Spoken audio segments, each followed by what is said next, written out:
This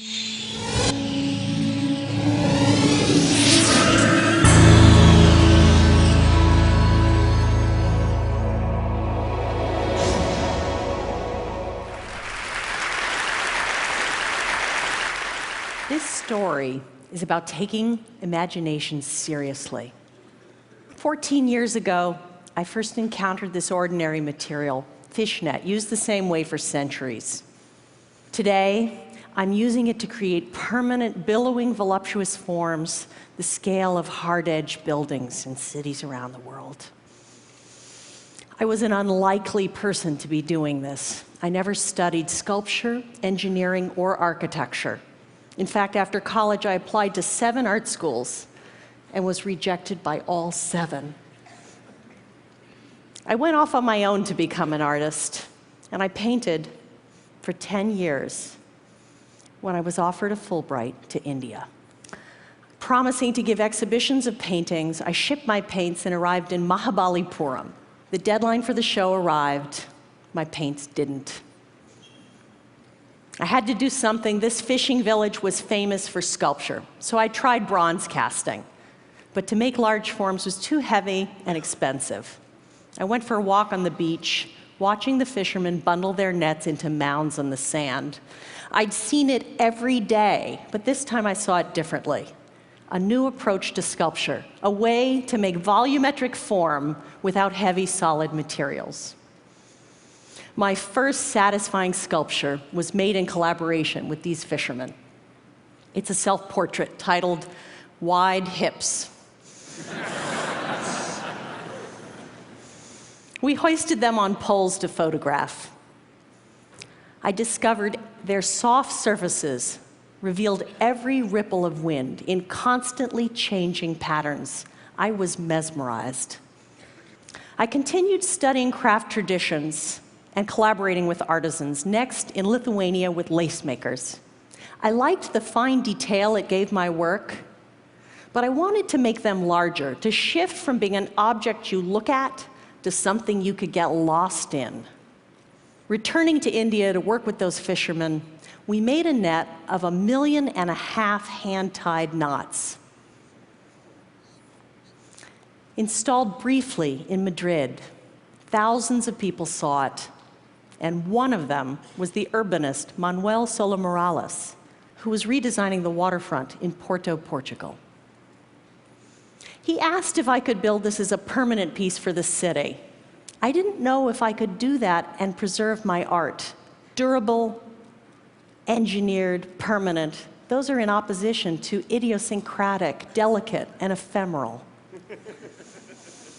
For 2 years, I searched for a fiber that could survive ultraviolet rays, salt air, pollution, and at the same time remain soft enough to move fluidly in the wind.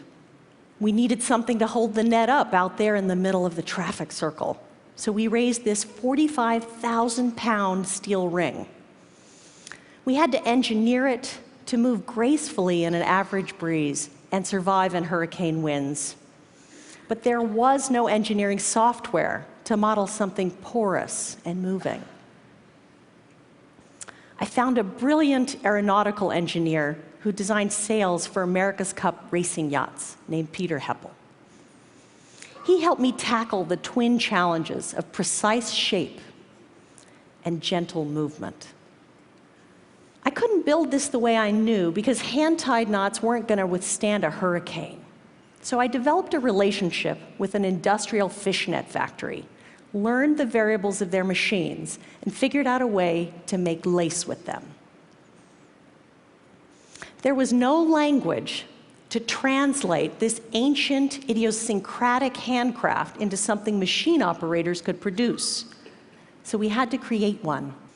3 years and 2 children later, we raised this 50,000 square foot lace net. It was hard to believe that what I had imagined was now built, permanent, and had lost nothing in translation.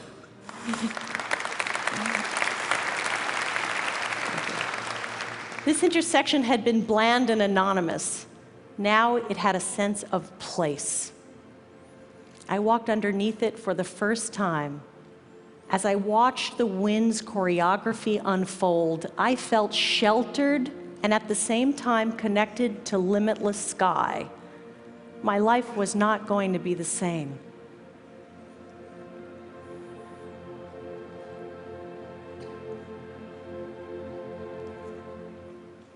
I want to create these oases of sculpture in spaces of cities around the world.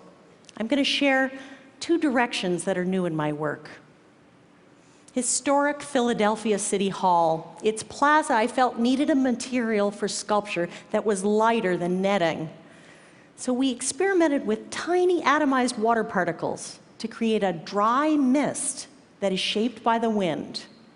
And in testing, discovered it can be shaped by people who can interact and move through it without getting wet.